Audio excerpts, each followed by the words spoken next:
இயேசு கிறிஸ்துவின் நாமத்தினாலே மீண்டும் உங்களை வாழ்த்தி வரவேற்கிறோம். இந்த சத்திய நேர நிகழ்ச்சியிலே நாம் ரோமர் நிருபத்தை படித்து கொண்டிருக்கிறோம்.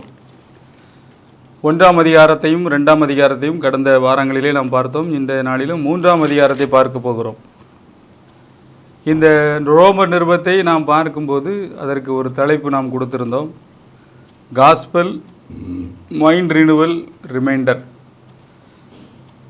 அதாவது இந்த முழு புஸ்தகமே சுவிசேஷத்தை ரிவீல்டு, அதாவது வெளிப்படுத்தப்பட்ட அந்த சுவிசேஷத்தை அவர் கொஞ்சம் கொஞ்சமாக விளக்கி கொண்டே போகிறார்.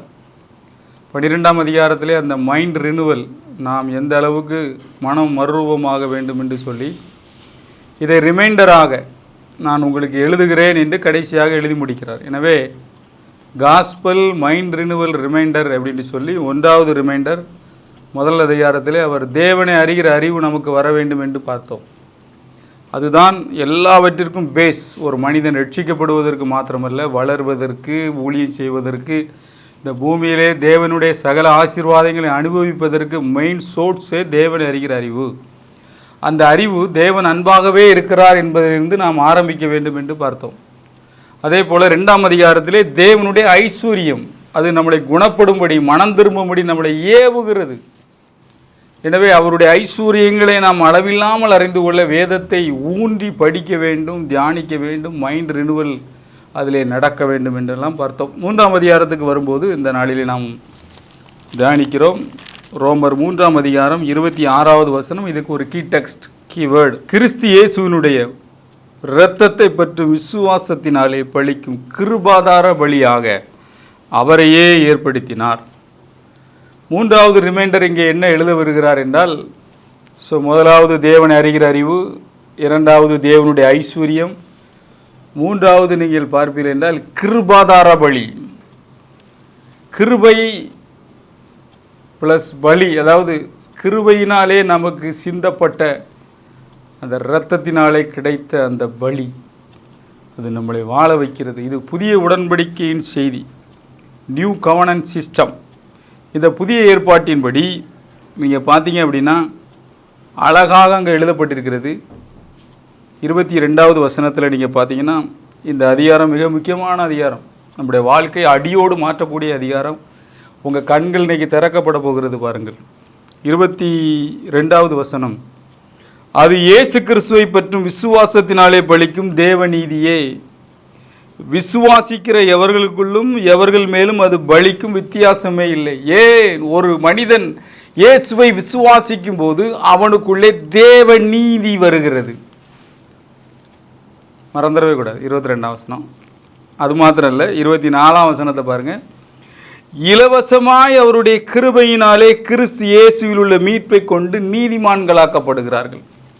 ஒரு மனிதன் இயேசுவை ஏற்றுக்கொள்ளும் போது அவனுக்குள்ளே தேவ நீதி வருவது மாத்திரமல்ல, அவன் நீதிமானாக்கப்படுகிறான். இன்னும் பாருங்கள், 26வது வசனம்.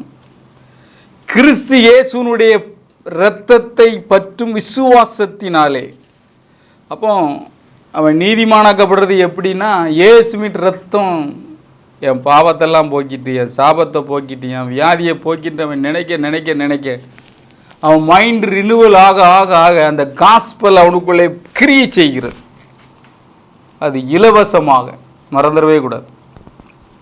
அந்த கிருபை இலவசமாக வருகிறது, ஃப்ரீ. அதனால தான் இது அவ்வளோத்தையும் சேர்த்து நம்ம என்ன சொல்கிறோன்னா, இந்த கிருபாதார பலி மிக மிக முக்கியமான ஒரு காரியம். இதில் நமக்கு நல்ல மைண்ட் ரினுவல் வரணும், மனம் மறுரூபம் அடையணும். ஏன் இதில் மனம் மறுரூபம் அடைய வேண்டியிருக்கு அப்படின்னா, நீங்கள் பார்த்தீங்கன்னா நம்ம பொதுவாக வேதத்தை படிக்கும்போது சும்மா அப்படி கடமைக்காக வாசிக்குமே தவிர, அது எனக்குரியது, அதிலே வல்லமை இருக்கிறது, அது ஜீவனுரியது, இந்த வார்த்தை என்னை வாழ வைக்கும் என்ற விசுவாசத்தோடு அதை படிக்க நாம் பழக வேண்டும். கேட்டவர்கள் அந்த வசனத்தை படிச்சிருவோம், அப்போ தான் உங்களுக்கு அந்த கான்டெக்சுவலாக நல்ல விளங்கும். எபிரேயர் 4ஆம் அதிகாரம், பழைய ஏற்பாட்டிலே நடந்த காரியங்களை அவர்கள் எழுதுகிறார்கள். எபிரேயர் 4ஆம் அதிகாரம் 2வது வசனத்தை நாம் படிக்க போகிறோம். ஏனெனில் சுவிசேஷம் அவர்களுக்கு அறிவிக்கப்பட்டது போல நமக்கும் அறிவிக்கப்பட்டது. கேட்டவர்கள் விசுவாசம் இல்லாமல் கேட்டபடியினாலே அவர்கள் கேட்ட வசனம் அவர்களுக்கு பிரயோஜனப்படவில்லை. கேட்டவர்கள் விசுவாசம் இல்லாமல் கேட்டபடினால், உங்களுக்கு கிணறு இருக்கு, தோட்டம் இருக்கு, வீடு இருக்கு, ஆண்டவர் ரெடி பண்ணி வச்சிருக்காரு, பாலும் தேனும் ஓடுற இடம். அவங்களுக்கு அதாவது அந்த ஐம்புலன்களால் அதை விளங்கிக்கிட முடியல. எப்படி அது எப்படி சாத்தியம்? 25 லட்சம் பேருக்கு எப்படி வீடு வைக்க முடியும்? அவ்விசுவாசத்தினாலே அவர்கள் அதில் நுழையவில்லை. இன்றைக்கி நாம் அப்படி தான் நினைக்கிறோம். சிலுவையில் மரிச்சாரா, நான் எப்படி நீதிமானாக்கப்பட்டேன்? ஏன் வியாதி எப்படி போவோம்? பரம்பரை வியாதி இல்லை, இது பரம்பரை சாவம்ல. இப்படியே நம்ம பழகிட்டோம். இயேசு கிறிஸ்துவினுடைய கிருபையினாலே, அவருடைய கிருபாதார பலி, அதை நாம் விசுவாசிக்கும் போது எவர்கள் மேலும் அது பலிக்கும். இந்த வசனத்தில் அப்படிதான் போட்டிருக்கு. கேட்டவர்கள் விசுவாசம் இல்லாமல் கேட்டபடினால் கேட்ட வசனம் அவர்களுக்குள்ளே பிரயோஜனப்படவில்லை. இன்னைக்கு ஆவியானவர் உங்களோடு பேசுகிறார். 22ஆம் வசனத்தை பாருங்க. 3:22. விசுவாசிக்கிற எவர்களுக்குள்ளும் எவர்கள் மேலும் அது பலிக்கும். வித்தியாசமே கிடையாது. இலவசமாய் கிருபையினாலே கிருபாதார பலியாக அவர் வைத்திருக்கிறார். ஸோ இந்த விசுவாசம் தான் உங்களுக்கு மெயினாக வேண்டியிருக்கு. பழைய ஏற்பாடில் எல்லாமே செயல்பாடு, புதிய ஏற்பாடு எல்லாமே ஃபெய்த், எளிய ஒரு விசுவாசம். ஆண்டவருடைய எல்லா அற்புதங்களும், இயேசு கிறிஸ்துவின் எல்லா அற்புதமும் பாருங்கள், பேஸ் எங்கே இருக்கும் அப்படின்னா ஃபெய்த்தில் தான் இருக்கும். நீ விசுவாசித்தபடியே உனக்கு ஆடு, விசுவாசிக்கிறவனுக்கு எல்லாம் கூடும். நீ விசுவாசித்தால் தேவனுடைய மகிமையை காண்பாய். பிரியமானவர்களே, நம்முடைய மைண்டு ரினிவல் ஆகணும். சுவிசேஷத்தினுடைய மைண்டு ரினிவல் ஆகணும். இந்த அதிகாரத்திலே அவர் எழுதுகிறார். 3ஆம் அதிகாரம் 2ஆம் வசனத்தை நீங்கள் பாருன்னா, இப்போ யூதனுடைய மேன்மை என்ன அப்படின்னு அவர் ஒரு கேள்வி கேட்குறார். கேட்டுட்டு 2ஆம் வசனத்தில் அதுக்கு விளக்கம் சொல்கிறாரு. அது எவ்விதத்திலும் ஈதியாக இருக்கிறதே, தேவனுடைய வாக்கியங்கள் அவர்களிடத்தில் ஒப்புவிக்கப்பட்டது விசேஷித்தமான. அந்த வேர்ட் ஆஃப் காட், கர்த்தருடைய வார்த்தை அவர்களுக்கு தான் முதல்ல கொடுக்கப்பட்டது. அவங்கள வச்சு முழு உலகத்தையும் ஆண்டு ஆசீர்வதிக்கணும்னு விரும்பினார். ஆனால் அவங்களுக்குள்ளேயே வச்சுக்கிட்டாங்க. இப்போ புதிய ஏற்பாடு வருது. இப்போ நம்முடைய விசேஷம் என்ன? சுவிசேஷத்தின் விசேஷம் என்ன? அது என்னையா? இயேசு கிறிஸ்து என்னும் ஒருவர், அவர் எனக்காக மரித்தார். எப்படி ஒருத்தர் மூலம், அடுத்த அதிகாரத்தில் நம்ம அதை பார்ப்போம், ஒருத்தர் மூலம் பாவம் வந்து மரணம் வந்துச்சோ, அதே மூல இயேசு கிறிஸ்து மூலம் நமக்கு நித்திய ஜீவன் வந்துச்சு. ஜீவன் வந்தது, அதை விசுவாசிக்கணும் அப்படின்னு அவர் எழுதுகிறார். தேவனுடைய வாக்கியங்கள் அவர்களிடத்தில் ஒப்புவிக்கப்பட்டது. அதிக மேன்மையாமை என்ன ஒப்புவிக்கப்பட்டது? அந்த வானத்திலும் பூமியிலும் அந்த பல அற்புதங்களோடு அடையாளங்களோடு ஆண்டவர்கள் வெளியே கொண்டு வந்து பயங்கரமாக அவர்கள் நடத்தினார். ஆனால் ஒரு காலகட்டத்தில் அவர்கள் தேவனை மறந்தது மாத்திரமல்ல, தேவனுடைய வார்த்தைகளை மறந்து விட்டார்கள். ராஜாக்கள் புஸ்தகங்களையும் 4ஆம் புஸ்தகத்திலையும் படிக்கிறோம், பைபிள் ஆலயத்தில் தொலைந்து விட்டது. 2 இடத்துல நீங்கள் அதை பார்க்கலாம். யோசியா ராஜா காலத்திலே கோயிலில் பைபிள் தொலைஞ்சிட்டு, பைபிளை கண்டுபிடிப்பாங்க கோயிலில். இன்றைக்கும் அதே நிலவரத்தில் தான் நாம் இருக்கோம். நம்ம சர்ச்சில் பைபிள் தொலைஞ்சிச்சு, தேவனுடைய வாக்கியம். இயேசு கிறிஸ்துவை ஒரு மனிதன் ஏற்றுக்கொண்டால் 1 பேதுரு 2:24 சொல்லப்பட்டிருக்கிறது. நல்ல ஞாபகம் வச்சுக்கிடுங்க. 1 பேதுரு 2:24, அவர்தாமே நம்முடைய பாவங்களை சுமந்து தீர்த்தார், முடிந்து விட்டது. மத்தேயு 8:17, அவர் நம்முடைய நோய்களை சுமந்து தீர்த்து விட்டார். தான் தேவனுடைய வாக்கியங்களை விசுவாசிப்பது. கலாத்தியர் 3:13, நம்முடைய சாபங்களை சிலுவையின் மேல் சுமந்து தீர்த்து விட்டார். ஏசாயா 53:4, நம்முடைய துக்கங்களை சுமந்து விட்டார். எபிரேயர் 2:15, மரண பயத்தை நீக்கி இருக்கிறார்.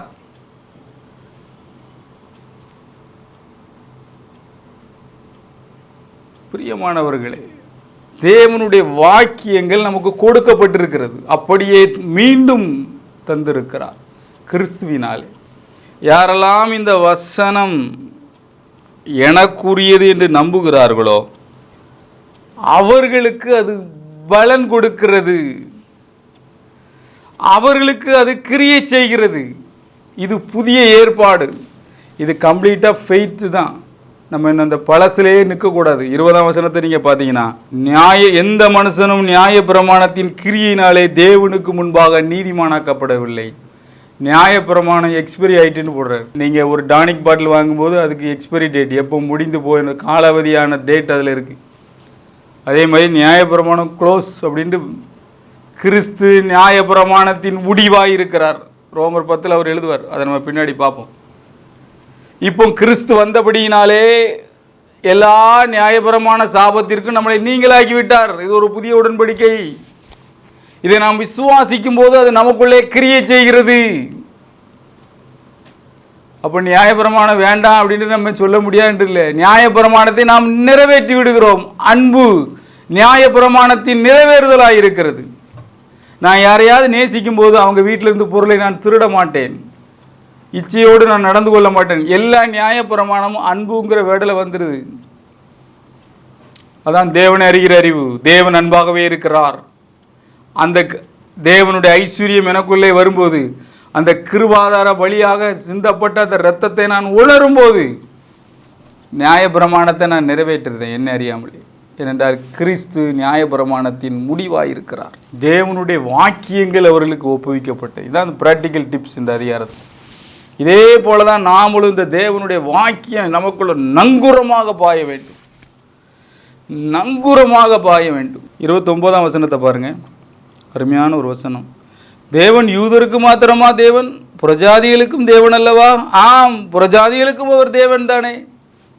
அடிக்கடி நம்ம என்ன நினைக்கணும்னா, பழைய ஏற்பாடெல்லாம் படிக்கும்போது நமக்கும் இதுக்கும் என்ன சம்பந்தம், இது இஸ்ரவேலர் ஆபிரகாம் பிள்ளைகள் இப்படி தானே போட்டிருக்கு அப்படிங்கும்.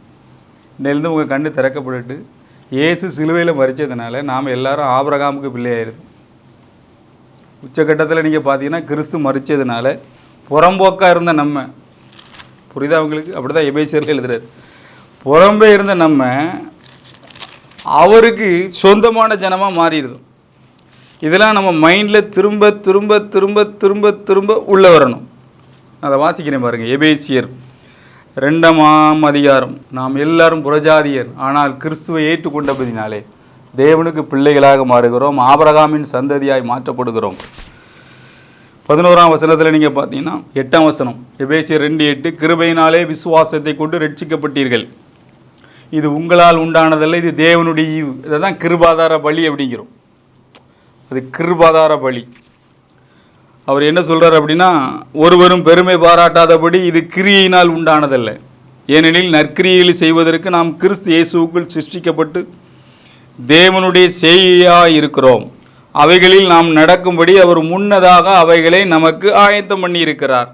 ஆனபடியினாலே முன்னே மாம்சத்தில் புறஜாதியராயிருந்து மாம்சத்தில் கையினாலே செய்யப்படுகிற விருத்த சேதனமுடையவராய் விருத்த சேதனமுள்ளவராய்ப்பட்ட நீங்கள் அக்காலத்திலே கிறிஸ்துவை சேராதவர்களும் இஸ்ரவேலின் காணியாட்சிகளுக்கு புறம்பானவர்கள், தான் புறம்போக்கு அப்படின்னு, வாக்குத்தத்தின் உடன்படிக்கைகளுக்கும் அந்நியரும் நம்பிக்கை இல்லாதவர்களும், நோவா உடன்படிக்கை அல்லது ஆபிரகாம் உடன்படிக்கை அல்லது தாவீது உடன்படிக்கை எல்லாத்துக்கும் நம்ம அந்நியர்களாக இருந்தோம். இவ்வுலகத்திலே தேவனற்றவர்கள், நமக்கு கடவுள் யாருன்றே தெரியாது, கடவுள் இல்லாமல் இருந்தோம். முன்னே தூரமாக இருந்த நீங்கள் இப்பொழுது கிறிஸ்து இயேசுக்குள், கிறிஸ்து இயேசுவினாலே இரத்தத்தினாலே சமீபமானீர்கள். எப்படியெனில் அவரே நம்முடைய சமாதான காரணராகி இரு தரத்தாரையும் ஒன்றாக்கி பகையாக நின்ற பிரிவினையாக நடுச்சுவரை தகர்த்து சட்டத்திட்டங்களாகிய நியாயப்பிரமாணத்தை தம்முடைய மாம்சத்தினாலே ஒழித்து இருதரத்தாரையும் நமக்குள்ளாக ஒரே புதிய மனிதனாக சிருஷ்டித்து இப்படி சமாதானம் பண்ணி பகையை சிலுவையிலே கொன்று அதனாலே இருதரத்தாரையும் ஒரே சரீரமாய் தேவனுக்கு ஒப்புரவாக்கினார். அல்லாமலும் அவர் வந்து தூரமாயிருந்த உங்களுக்கும் சமீபமாயிருந்த அவர்களுக்கும் சமாதானத்தை சுவிசேஷமாக அறிவித்தார். அந்தபடியே நாம் இருதரத்தாரும் ஒரே ஆவியினால் சமீபமாய் பிதாவினிடத்தில் சேரும் சிலாக்கியத்தை அவர் மூலமாய் பெற்றிருக்கிறோம். அவ்வளோ அருமையாக இருக்கு. பார்த்தீங்களா? இதுக்கு மேலே அந்த சுவிசேஷத்தை அவர் விளக்க முடியாது. கிருபாதார பலி, புறஜாதியாக இருந்த, அதாவது புறஜாதியாருக்கும் அவர் தேவன் தானே. சிலுவையிலே, கல்வாரியிலே, சிலுவையிலே ஒழித்து அப்படின்னு போட்டிருக்கு. அதனால தான் நான் உங்கள்கிட்ட திரும்ப திரும்ப சொல்கிறேன், எப்படி வேதம் வாசிக்கிறீங்களோ, எப்படி டெய்லி ஜெபிக்கிறீங்களோ, எப்படி பரிசுத்த ஆவியிலே நீங்கள் அந்த ப்ரெசன்ஸில் அந்நிய பாஷை பேசி ஆவியில் நிரம்புறீங்களோ, அதே போல் டெய்லி கல்வாரியின் அந்த அன்பை உணரணும். அந்த நீளம், அன்பின் அகலம், ஆழம், உயரத்தை உணர உணர உணர உணர உணர உணரதான் நான் எவ்வளவு வெளியேறப்பட்டவன்ங்கிற உணர்வு எனக்குள்ள வரும். நான் எவ்வளோ அன்புக்கு பாத்திரன் என்ற உணர்வு வரும். அந்த கிருபாதார பலி அது என்னை அப்படியே ஊடுருவதான் பிறரை நேசிக்கிறது ஈஸியாக இருக்கும். அந்த அன்பு என்னை டச் பண்ணாதான், என்னை குத்துனாலும் சரி, புறக்கணித்தாலும் சரி, துரோகம் பண்ணாலும் சரி, தூக்கி துற போட்டாலும் சரி, நான் நேசிக்கிறவனாகவே இருப்பேன். அன்பு ஒரு காலும் ஒழியாது. Jesus never fails, love never fails. ஏன் குடும்பத்தில் ரொம்ப அன்பு தாழ்ச்சி இருக்குது? ஏன் வேலை செய்கிற இடத்துல ஒருத்தருக்கு ஒருத்தர் கடித்து கசப்பாக அலைகிறோம்? சின்ன காரியம்தான். கிருபாதார பலியை நாம் அசட்டை பண்ணுவது. விசுவாசத்தினாலே நாம் நீதிமான்களாக்கப்பட்டிருக்கிறோம். அந்த இரத்தம் அது எனக்கு பலிக்கும். பிசாசு என்னை அப்படி நெருங்க முடியாது. ஃபாதர் பெர்க்மான்ஸ் அருமையாக பாடி, இரத்த கோட்டைக்குள்ளே நுழைந்து விட்டேன், இனி எதுவும் அணுகாது, எந்த தீங்கும் என்னை தீண்டாது, நேசரின் இரத்தம் என் மீது, சாத்தம் பக்கத்திலே வர முடியாது. இதான் ஃபைத், சிம்பிள் ஃபைத். அந்த விசுவாசம் 30ஆம் வசனத்தில் அதான் படிக்கும். 3:30 நீங்கள் பார்த்தீங்கன்னா, விருத்த சேதனம் உள்ளவர்களை விசுவாசத்தினாலும் விருத்த சேதனம் இல்லாதவர்களை விசுவாசத்தின் மூலமாயும் நீதிமானாங்களாக்கிறவர் தேவன் ஒருவரே. அழகா முடிக்கிறதுல. ஸோ கிருபாதார பலி. நீங்கள் நினைக்கலாம், நீங்கள் சொல்கிறதெல்லாம் நல்லா இருக்குது பிரதர், ஆனால் அந்த வியாதி போகிறது, பிரச்சனை நீங்கிறதுலாம் சில நேரம் எங்களுக்கு என்னதான் ஜோம் பண்ணாலும் பலன் கிடைக்க மாட்டேங்குது. இதுலேயே நான் ஒரு காரியத்தை உங்களுக்கு இந்த அதிகாரத்தில் நோட் பண்ண விரும்புகிறேன். 14வது வசனத்தை நீங்கள் பார்த்தீங்கன்னா, அவர்கள் வாய் சபிப்பினாலும் கசப்பினாலும் நிறைந்திருக்கிறது. நல்ல ஜோம் பண்ணுறோம், நல்ல வேதம் வாசிக்கும், தியானிக்கும், ஜோம் பண்ணுறோம், எல்லாம் அந்த குறிப்பிட்ட காலை நேரத்தோடு முடிச்சுக்கிட்டோம். இதுதான் நம்ம பிரச்சனை.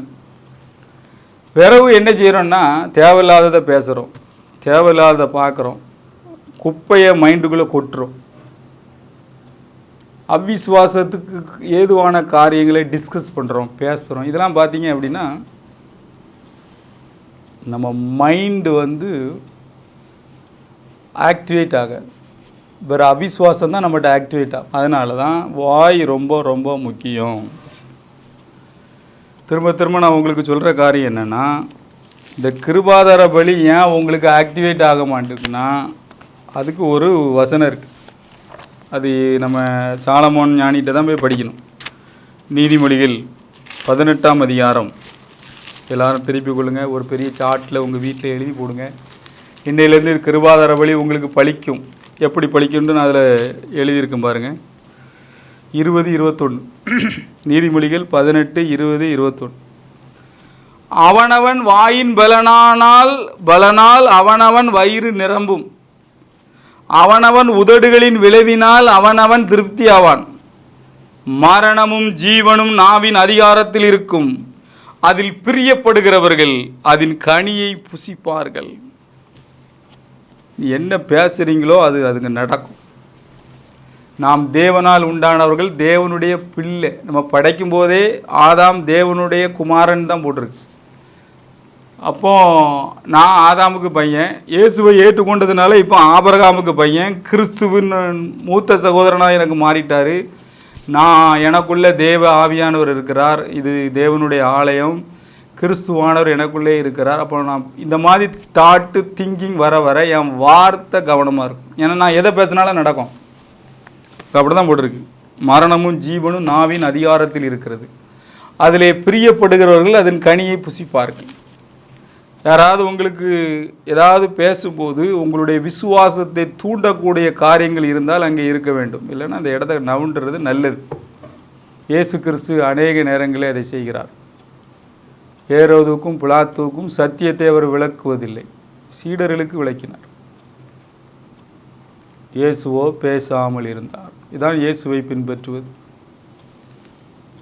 அநேக நேரங்களிலே நாம் நம்முடைய விசுவாச காரியங்களை அவிசுவாசிகளுக்கு முன்னாலே போடும்போது பன்றி முன்னாடி முத்து போடுற மாதிரி.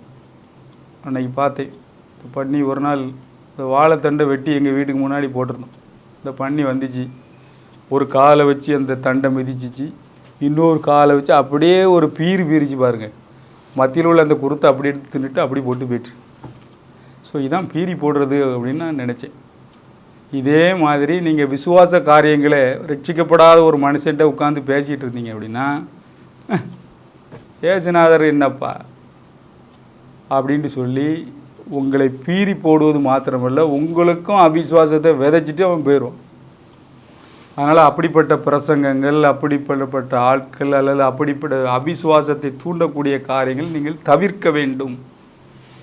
ஏனென்றால் நீங்கள் எதை விசுவாசிக்கிறீர்களோ அதில் மைண்டுக்கு வரும். அந்த மைண்டில் வர்றது தான் வாயில் வார்த்தையாக வரும். திரும்ப திரும்ப நான் உங்களுக்கு சொல்லுகிற காரியம் என்னவென்றால், நாவை பாதுகாக்க வேண்டும். நாவை பாதுகாக்கணும்னா மைண்டை பாதுகாக்கணும். மைண்டை பாதுகாக்கணும்னா இருதயத்தில் விசுவாசிக்கிறத பாதுகாக்கணும். இருதயத்தில் எதை விசுவாசிக்கணும் அப்படின்னா இயேசு கிறிஸ்துவை விசுவாசிக்கணும், கிருபாதார பலியை விசுவாசிக்கணும். ஐயா, ரட்சிக்கப்படுறதுக்கு என்ன செய்யணும்? இயேசு கிறிஸ்துவை விசுவாசி, அப்பொழுது நீ உன் வீட்டார் ரட்சிக்கப்படுவீர்கள். Sudden answer. அதாவது திங்க் பண்ணவோ யோசிக்கவோ ஒரு நிமிடம் கிடையவே கிடையாது. மைண்டு தாட்டு எல்லாமே அதுக்குள்ளேயே தான் கிடக்கு. கிருபாதார பலி. ஐயா என்ன செய்ய வேண்டும்? இயேசு கிறிஸ்துவை விசுவாசி, அப்பொழுது நீயும் உன் வீட்டாரும் ரட்சிக்கப்படுவீர்கள். இப்படி நம்மகிட்டையும் பதில் வரணும்ல. நம்ம என்ன சொல்றோம்? அந்த டாக்டர் நல்ல டாக்டர்னு சொல்லி கொடுப்போம் முதல்ல. என்ன, இங்கே போனால் இப்படி பார்ப்பாங்க. வாயில் என்னைக்காது தேவனால் கூடாத காரியம் ஒன்று இல்லைன்னு வருதா? விசுவாசிக்கிறவனுக்கு எல்லாம் கூடுன்னு வருதா? தழும்புகளால் குணமாகிறோம், ஏற்கனவே ஆல்ரெடி டன், நாம தான் அதை ரிசீவ் பண்ணுன்னு சொல்லி கொடுக்கோமா? ஓ நீ ஒரு நீதிமான், பரிசுத்தவான், அதனால நீ பாவத்தில் நிற்க முடியாதுடா. ஓ தேவன் அன்பாகவே இருக்கிறார், இவ்வளோ தூரம் உன்னை நேசிக்கிறாரு, அந்த அன்பை உணர்ந்திருக்கியா? உன்னையால் எப்படி வேதம் வாசிக்காமல் இருக்க முடியுது? உன்னையால் எப்படி ஜெபிக்காமல் இருக்க முடியுது? உன்னையால் எப்படி மிஷினரி பணியில் ஈடுபடாமல் இருக்க முடியுது? என்னைக்காவது நம்ம இந்த மாதிரிலாம் டீச் பண்ணுறோமா? வாயில் வார்த்தை வரமாட்டுக்க. நாவு மிக முக்கியமானது. எதை திங்க் பண்ணுறோமோ அதைத்தான் பேசுவோம், எதை விசுவாசிக்குமோ அதைத்தான் திங்க் பண்ணிக்கிட்டே இருப்போம். யாராவது உங்களை பற்றி தவறாக ஒன்று சொன்னால் அதே தான் நம்ம விசுவாசிப்போம், அதே தான் திங்க் பண்ணுவோம். அதெல்லாம் முதல்ல இப்போ தூர போட்டுரு. கவலைப்படுறதுனால என்ன அர்த்தம்னா அவிசுவாசத்தை உங்களுக்கு தூண்டக்கூடிய ஒரு காரியம். தேவனாலே எல்லாம் கூடும், விசுவாசிக்கிறவனுக்கு எல்லாம் கூடும். திரும்ப திரும்ப மைண்ட்லேயே செட்டப் பண்ணுங்க. நீங்கள் ஒரு வீட்டுக்குள்ளே போயாச்சுன்னா நீங்கள் தேவனுடைய பிள்ளை, நீங்கள் ஒரு லைட் வெளிச்சம். அங்கே அந்த வீட்டுக்குள்ளே நீங்கள் நுழைஞ்ச உடனே பிசாசு அலறிட்டு வெளியே போகிறாங்க. அப்படி விசுவாசிக்கணும். ஏனென்றால் நமக்குள்ளே ஆண்டவர் இருக்கார். உங்கள் மைண்டு தான் முக்கியம். அப்பாலே போ சாத்தானே, ஓடி தான் அவனை நிற்க முடியாது. இயேசு கிறிஸ்து அதான் செஞ்சார். சிலுவையில் அவன் தோற்கடிக்கப்பட்டவன். அவன் நம்மளை ஏமாற்றி வச்சிருக்கான். தேவனுடைய வாக்கியங்கள் அதிலேயே நாம் ஊற வேண்டும். அத்தாரிட்டி கொடுத்துருக்கிறார். சத்துருவின் சகல வல்லமையிலும் மேற்கொள்ள உங்களுக்கு அதிகாரத்தை கொடுத்துருக்கு. அதை சாட்டில் எழுதி போட்டு ஒரு மாதம் அதையே திங்க் பண்ணுங்களேன். சத்துருவின் சகல வல்லமை எப்படியே திங்க் பண்ண உங்களுக்குள்ளே அந்த அத்தாரிட்டி தெரியும். அத்தாரிட்டி வரும், அதிகாரம். எதற்கும் பயப்பட மாட்டோம். எவ்வளோ பெரிய பிரச்சனை வந்தாலும் சரி, இயேசுங்கிற நாமத்தினாலே எல்லாம் கூடும்.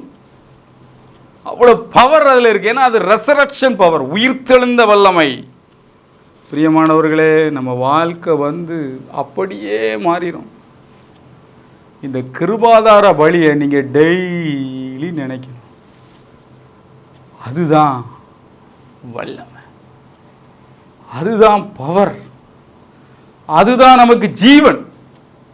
பவுல் எல்லாத்தையும் அதில் தான் காயின் பண்ணுவார். நீங்கள் நல்லா படித்து பார்த்தீங்கன்னா முடிச்சு போடுவார். எல்லா ஒரு சண்டை போட்டால் கூட பவுலா உங்களுக்காக சிலுவையில் அறையப்பட்டான் கேட்பார், கிறிஸ்துலாப்பா சிலுவையில் அறையப்பட்டான். எல்லாத்துக்குமே அங்கே தான் அவர் காயின் பண்ணி போடுவார். விருத்த சேதன பிரச்சனைக்கும் அதைத்தான் சொல்கிறாரு. எப்போ நான் கிறிஸ்துவோட சிலுவையில் அறையப்பட்டேன்ப்பா. எதுனாலும் சரி. கிரேக்கர் ஞானத்தை தேடுகிறார்கள். ஆனால் நாங்கள் சிலுவையில் அறையப்பட்ட அவரே அன்றி வேறொன்றையும் அடிக்கார் பதிலா. இப்படி வரணும் நமக்குள்ள. கிருபாதார பலியில எல்லாம் க்ளோஸ்ப்பா, முடிந்தது. நம்ம அந்த பெரிய வெள்ளிக்கிழமை மட்டும்தான் இதை யூஸ் பண்ணுறோம். 24 hours யூஸ் பண்ணணும். முடிந்தது, என் பிரச்சனை சிலுவையில் முடிஞ்சிட்டு, என் வியாதி முடிஞ்சிட்டு, என்னுடைய பாவம் முடிஞ்சிட்டு, நான் ஒரு நீதிமான். தேவனை போல, கிறிஸ்துவை போல நாம் தாகமாக இருக்கணும்.